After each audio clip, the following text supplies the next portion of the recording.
In this video, I'll be showing you how to play with different Roblox accounts at the same time. First, you will need to install Roblox into your computer. Just open your browser, go to roblox.com. Then you have to go to Download Windows app.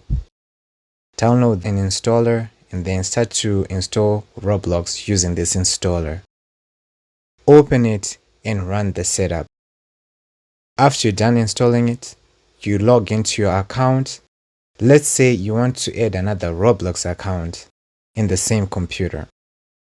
What you have to do, just go on your Microsoft Store, search for Roblox,